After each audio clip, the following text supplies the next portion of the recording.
男人每喝完5公斤的自来水，都要强迫自己再做上300个俯卧撑，即便满脸憋得通红，他也要咬牙坚持不去上厕所。而他之所以要这么折磨自己，只为了等待一个逃出去的机会。终于在这天，这个机会来了。监狱的早餐是黄豆酱，他便让同事打了满满1盘。可他并不着急，一口气将它们全部吃完，因为重要人物还没有出现。就在这时，典狱长过来视察情况，见时机成熟，他便开始剧烈的咳嗽起来。下一秒，他就将满嘴的黄豆酱全都吐在了典狱长面前。对方被这突如其来的一幕瞬间恶心到了，赶紧让人将其送到医务室。经医生诊断是喝了太多水造成的，只需要休息1天即可。到这里，越狱计划的第1步就完成了，接下来便是第2步。随后他表示自己需要去上厕所，女医生害怕他会出什么意外，便拿出尿盆让他在原地解决。Please, ma'am, don't make me use that thing. 这时，一直在外面打扫卫生的同伴提出自己可以搀扶他过去，对方见状也只好答应，却不知道这是2人提前商量好的。等到了卫生间后，男人又从房顶拿出事先藏好的凿子，准备用它来凿开这里的通道大门。他不费吹灰之力便将其凿开了，接下来就只需要把通道还原，然后大摇大摆地来到外面。不过一切都还没有结束，因为他们还没有真正的离开这所监狱。早在几天前，2人在木工房工作时，便趁狱警不注意，悄悄用木板做了2个盒子。随后他们便将其固定在了外出采购物资的货车车底，接下来自己只需要躺在里面即可。等狱警过来用镜子检查时，完全没有察觉到车底藏有囚犯，毫不犹豫的就放行了。等车子到达采购地点后，他们便趁司机离开之际，悄悄地从木板中钻了出来。而这里早有负责接应的同伴在此等候了。此时监狱里的狱友看男人离开已经有一阵子了，觉得时机已经成熟，便故意和黑人朋友发生冲突，制造出混乱来，引来狱警镇压，从而挟持住他们。如此一来，典狱长的注意力就全在这里了，根本不会注意到逃走的男人。而他接下来的目的地则是 F1 赛车的比赛场地，但几人不是去看比赛的，而是去盗取那里的金库的。男人本不想答应自己早已经金盆洗手，更重要的是还有几个月就可以出狱了，自己的院子里还藏有9000万的存款，没必要冒这个险。谁知同伴却告诉他，院子里的钱早就被你弟弟挖走了，如今人都找不到了。没办法，为了出去后能有个好的生活，他只好接下了这单生意。为了帮助男人逃出去，长发男故意开车撞进了超市，抢了2包方便面，然后被法官判了90天的有期徒刑，关进了这所监狱。计划实施到现在很成功，但拿到钱后他们还要想办法回到监狱，所以时间紧迫。为了搞清楚金库的构造，另外的2名同伴以匿名的方式给工作人员送来了1块蛋糕，然后故意弄坏他的车子。这样一来，他就没办法开车回去了，只好将蛋糕留在了办公室。接下来2人再伪装成修理工混进到金库下面，将事先抓来的蟑螂全都倒进了管道中。很快这些蟑螂就跟随着气味成功的找到了蛋糕。没办法，女人只好请来驱虫专家，而他们便可以悄无声息地混迹在其中，然后摸清金库的构造，并顺利地得到了大门的密码。之后再通过公用电话告诉给男人，利用这个密码，他们便可以很轻松地进入到地下室里。做完这一切后，他们又来到刷卡机站，用特制的罐头炸弹将其炸了。如此一来，观众下注时就不能使用刷卡机了，只能用现金下注。 Are you down too? Yeah. They're all down here in the mezzanine. We got no plastic working at all. 虽然消防员及时地赶到了基站，但一时半刻肯定是修不好的，所以在此之前便会有源源不断的现金顺着管道被送入到金库之中。很快里面就堆满了高达几千万的马内。就在这时，男人也到达了比赛场地，他却不着急进去，反而跑到小卖部买起了啤酒。 And the second one for just $10 more? Well, of course I do. 一旁的同伴看到后很是不解，啤酒能有什么用？可紧接着他又要了2包橡皮糖。买完东西后，长发男便带他来到了垃圾站的门口。他有些疑惑，来这里干嘛？ What's down there?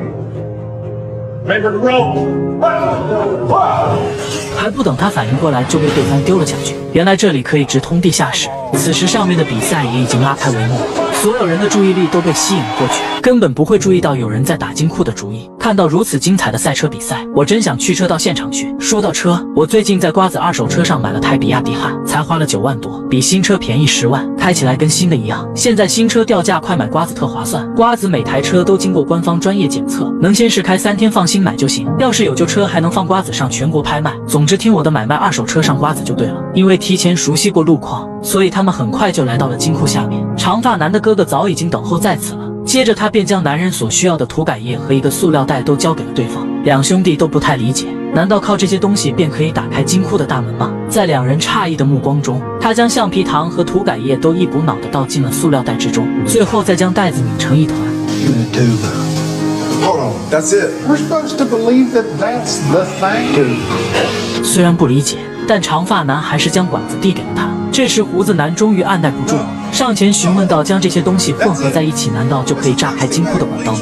他第一次听说橡皮糖可以用来制造炸弹，即便男人极力的解释，对方还是听不懂，所以很快两人就大吵了起来。 We couldn't bring in normal explosives because of the security. Now, to make our bang, we need potassium chlorate. Bleach pans is pure sodium hypochlorite. Sugar plus potassium chlorate yields 2 gases and solid. You throw in some heat, you get energy. Energy means light, explosion, or, as I like to call it, 两人虽然没听明白，但现如今也只能按照他的意思去做。紧接着，男人便将塑料袋塞进到了瓶子中，接着再将其放到运送马内的管道，这里面充满了热量。可几人等了半天也没听见爆炸，下一秒瓶子竟然又被原封不动的送了回来，差点就砸伤了长发男。好在他及时的接住了，但他却不敢动弹分毫，因为这个东西随时有可能会爆炸。男人小心翼翼地将其拿了过来，见他要打开瓶盖，两兄弟赶紧躲到了一旁。 I twisted the bag and went it down. 紧接着他便调整了一下松紧度，然后又将袋子放了回去，随后就再次将其塞进到了管道之中。很快在热量的加持下，瓶子便发生了剧烈的爆炸，管道也被成功的炸开了。不一会就有大量的烟雾飘进到了餐厅里，工作人员还以为是哪里起火了，便打电话给了控制中心。可控制中心并没有听到警报声，不过为了以防万一，他们还是决定派人去查看一下。此时另一边的劫匪已经开始利用强力吸尘器将管道里的马内都吸了出来，瞬间大把的马内就从里面流到了垃圾桶里。劫匪见里面出来的钞票越来越少，便加大了吸力，却一个没抓牢，导致管道里的马内都散落到了地上。没办法，他们只能调转吸尘器的方向，准备将它们重新吸回来。但就在这时，意外发生了，长发男的假肢不小心被吸了进去，导致管道被堵住。 What happened? You sucked my arm off. it's your fault, not mine. You told me to turn it up. You don't even know how to operate a goddamn reverse. You sucked his arm off. Your fault. Your fault. 但是到如今再怎么争吵也都于事无补。当务之急是要赶紧修好吸尘器，可这条假肢他已经用了快10年了。看到他长发男，就仿佛自己的手臂还在，说什么也要将其取出来。为了整个计划，身为哥哥的胡子男只好劝说弟弟，到时候自己会给他买一条纯金的手臂来。他见状也不好再坚持，只好乖乖答应。很快，大量的马内就被他们放进垃圾袋带了出来。谁知刚一转弯，就遇到了前来查看的安保人员。 Stop. Where you going?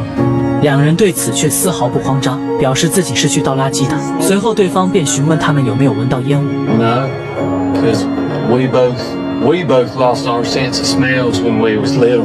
没曾想如此荒唐的理由，安保人员竟然相信了，毫不犹豫的就放走了他们。两人这才有惊无险的逃过一劫。可刚到达大门口，意外就又发生了。这扇门不知为何突然发生了故障，根本无法正常打开。此时另一边的男人还在清点剩余的马内，而2名安保人员正朝着那边走过去。这要是被发现，后果可想而知。不过这难不倒聪明的劫匪，其中一名同伴故意躲在赛车修理室吸烟，不仅成功的吸引住了他们的注意，还将他们的探查方向成功的引到了自己身上。这样一来，就没人会想到此前的烟雾是由于爆炸引起的。如今剩余的马内都已经装好了，可负责配送的2人还没有回来。男人等得有些着急了，便跑过去查看。现在每耽误1秒，就意味着多一份危险。上面的比赛随时都有可能结束，到时候工作人员一定会过来查看金库的。这边抽烟的同伴刚准备离开，却突然看见男人跑了过去。没办法，他只好再次和安保人员打起了嘴炮，以此来拖住他们。等男人赶过来时，就只看到2人呆呆地站在原地不知所措。可即使他来了，结果还是一样。无论他们如何去拨动铁门的开关，这扇门还是打不开。他也一时想不出办法来解决。此时另一边的胡子男见男人迟迟未归，终于坐不住了，立马朝着大门口赶去。可好巧不巧，刚好碰到了那2名安保人员。 Hey. Do you smell any smoke? Smoke? No. All I smell is them racing fumes. All right, thanks. Go ahead. 就这样，他成功的躲过了搜查，来到了同伴这里。 Hold on! You gonna rip it right off the track.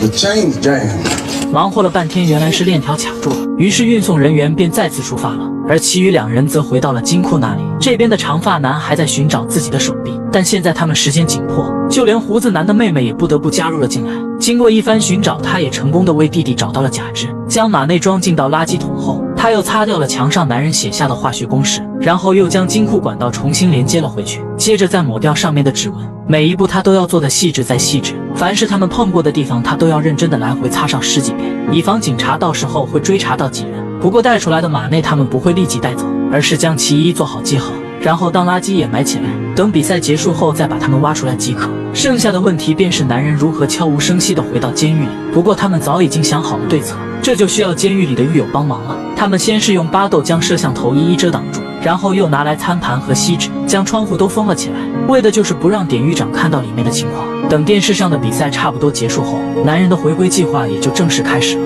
只见其中一名囚犯取下狱警身上的金属针头，接着用纸巾包裹好后，再将其放到插座中引燃，就得到了一团火。